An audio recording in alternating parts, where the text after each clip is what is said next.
Okay, good morning and good day. Today we're going to be working on some of the ZAU's roller lift system. We're actually going to do some sandblasting. So I started right here with the roller lift itself, and I got to do a little bit of disassembly before we can get started with the sandblasting. So I started disassembling the hydraulic lever, and so this is set up to where it's spring loaded and you can pick a cog, and based on the depth of that cog, it only allows the ram to go out so far. So you can slowly step the ram out, which would translate to the cultivator how deep you wanted the shovels to go. So I had to take the bolt out here, which I noticed the bolt itself has, you see right there, a hole for a cotter pin, which was not in there. And get it in the light where you can see it. It was really corroded and rusted. I had to pound it out with a punch, and then you can see on there just all the dust and dirt that came out with it. So we're gonna get that pulled apart. As I pull things apart, I've got some bins set up for getting the parts soaking, but the big chunks we're gonna actually sandblast today. So we're gonna get that pod blaster out. I've got a couple bags of sand, and we'll just go until we run out of sand. But yeah, this is just one piece I wanted to show you quick before we really get into it. And then I've got two of these, so you can see this one's got this big bend in it. So I bought another one off of eBay, which is right here, which is much flatter. So that'll probably be the one that we're going to use. And then we'll see handle wise. This one you can see has a little bend in it. I don't know if I'm going to take that bend out or if I'm just going to use the other one or what, but we'll mix and match and we'll make it look pretty. So yeah, I'm going to go ahead and keep tearing down. As I find unique things, I'll bring you back, and then eventually we'll fire up the sandblaster and get a couple shots of that going. Okay, another neat little find here. So this bracket is what holds the roll lift in an up position and locks it in. So it's like the locking brace, and it's spring steel, and that's held to this bracket by a couple of these old square-headed nuts. So we'll see if we can get those off, and hopefully we can. Oh yeah.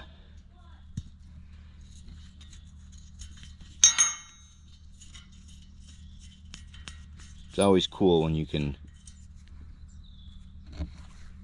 keep them and reuse them.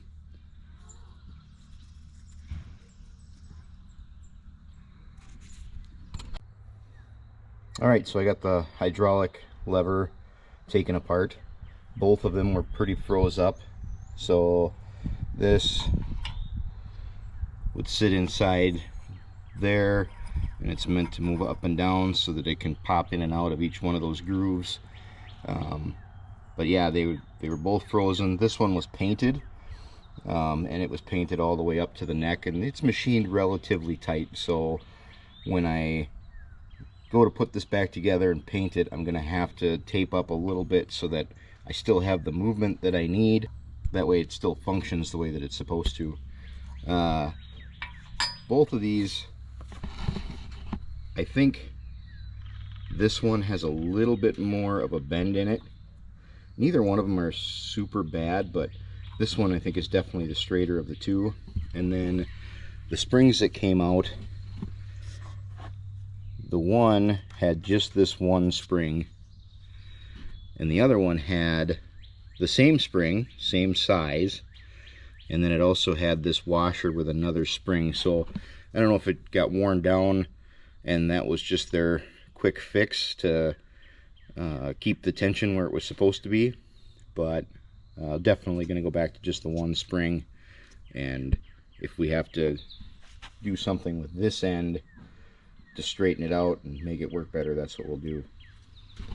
But that's how that disassembles.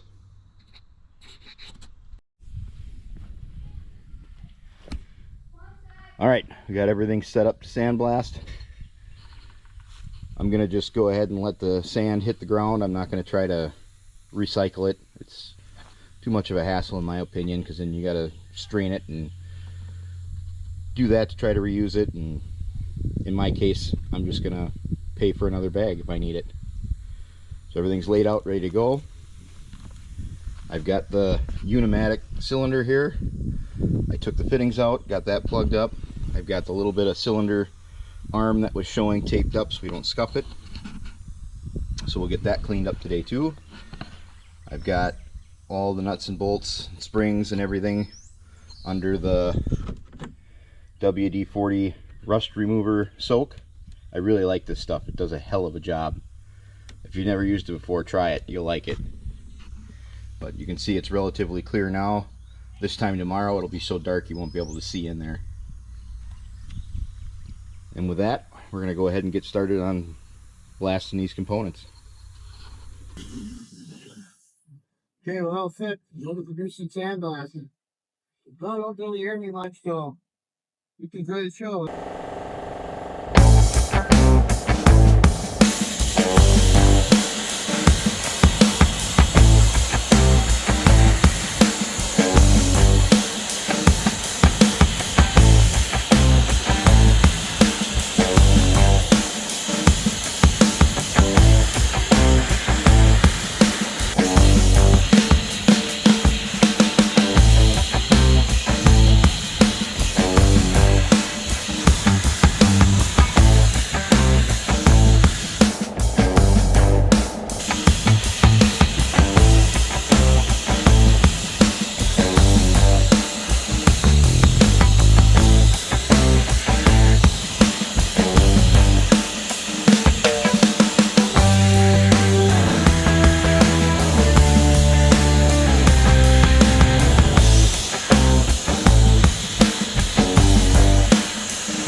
Okay, got a majority of the sandblasting done. The only thing I've got left, I didn't quite finish the belt pulley, and then one of the back brackets, and then this battery cover that I'm gonna paint up for the 445. But I took the cap off the belt pulley drive, and I can definitely tell we're gonna have to do a seal because that thing is caked. So the cap, which we won't use anymore, these things are actually worth 60-70 bucks if you tried to sell them. So that's going to end up going in the treasure trove. We'll clean it up and put it away. Maybe even paint it too. But what we need to do next is I'm going to take this cap off and see if we can get that seal out and see if we can get some numbers and see if we can match it to something we can use. And then I'm going to take this back casting off the UNI-MATIC cylinder so that we can see what kind of a gasket or ring or whatever we're working with in the back here, so I can get that replaced, because those are the two mechanical things that I have to take care of before I start to assemble all this. And the idea is going to be that we assemble it unpainted, because I have to build that bearing bar that runs in between here, because the one that I have isn't right, which isn't a big deal. It won't take long, but I have to make sure that all the holes line up, so it's all going to have to go together, get mocked up, and then when it's done, come out and get painted. And hopefully I can do that before we start to really get humidity and things start to flash rust. So we got all these goodies over here that are now stripped and cleaned, and I have to say my sandblaster setup worked really good. The double compressor that I showed in the last video really did what it was supposed to do. I was able to run at about 120 psi constant, and it stripped everything off really nice. So we'll take that apart, and then we'll have to stop until I can get the parts to put it back together. And then the other thing that we'll do is we'll start to strip off the tires, the fender, and then I'm going to take the seat off too, so we can get at this whole operator platform.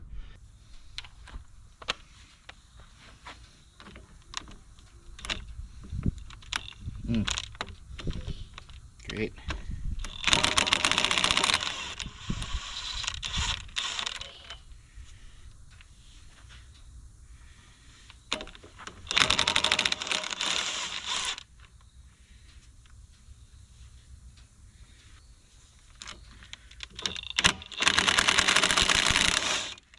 There it goes.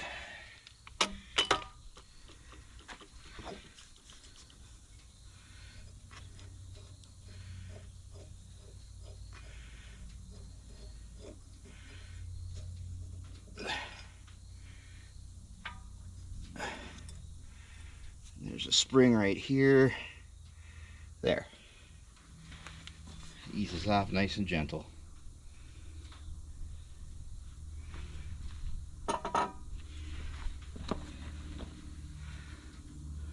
Oh yeah.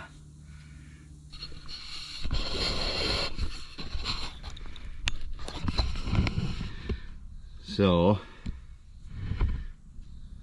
there's our problem. That ring is all busted out, and that's a really unique ring that I'm gonna have to try to remake somehow. So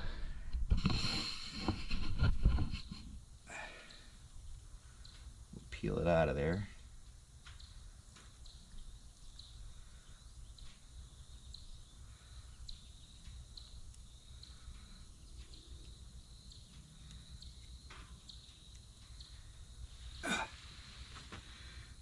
Looks like there's a light coating of something in there. Nifty. That'll be fun.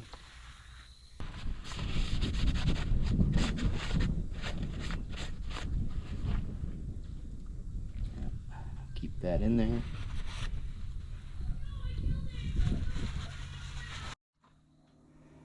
Alright, now we're going to take this off.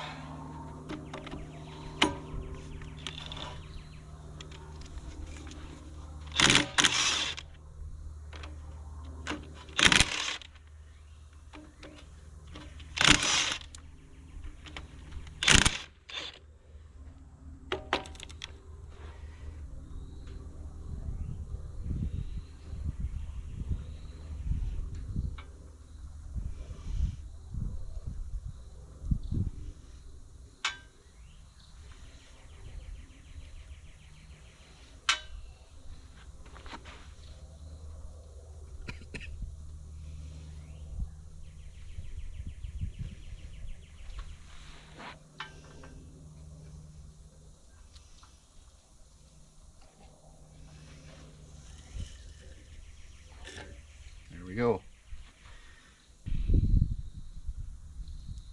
Oh, a double shimmed gasket set on there.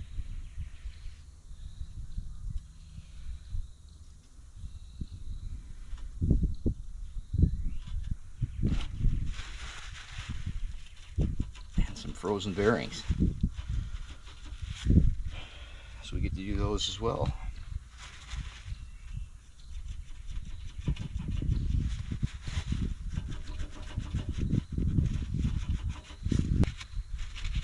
Alright, so the seal is a National 50059.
Maybe there's a reason I never took that bolt out, huh?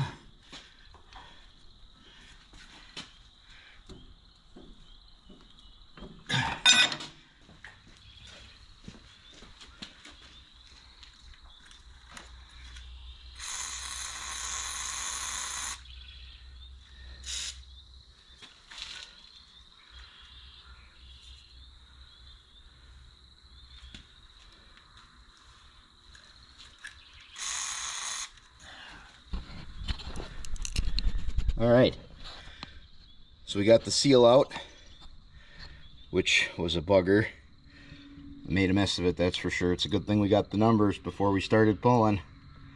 So we'll get another seal ordered. I did start taking the 335's drive apart.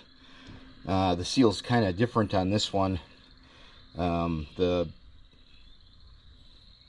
hub that goes over the spline is what seals, not necessarily the shaft. So we're gonna get the puller tomorrow, pull this. We're gonna pull this bearing, get this casing off, This one free spins pretty good. So I might just leave that alone and just put the new seal in and call it good. Whereas this one, I've got to do the bearings for sure because it's stuck. But as you can see, we got the tires off, we got the fenders off, and then I found out that that bolt on the seat is super rusted. I guess I never had that. I had this off, so this portion of the seat was off, but I never took this bracket off. So we're gonna let that sit with penetrating oil overnight and give it another shot tomorrow. And once that's off out of the way, then I've got plenty of room to get in here and do what I need to do. So tomorrow I'll make the template, I'll find the steel, and when we come back next time, it'll be preparing that crossbar that goes there. Plus now we can get it where that PTO drive goes. So we'll get that cracked open and we'll start roughing it together. All right. As you can see, we're starting to have twilight. So I've been at it pretty much all day. As the days get longer, there's more time to do things, and there's going to be more days where it's going to be non-stop. And then this is my hobby, but I have a lot to do to make sure that I'm ready for the Now Then Threshing Show this year. So that's all I'm going to do on the ZAU today. I appreciate everybody that's subscribed to this point, that's following, and I hope that you're getting something out of it. So I'm going to wrap it right here. As always, take your foot off the clutch. Thanks, everybody.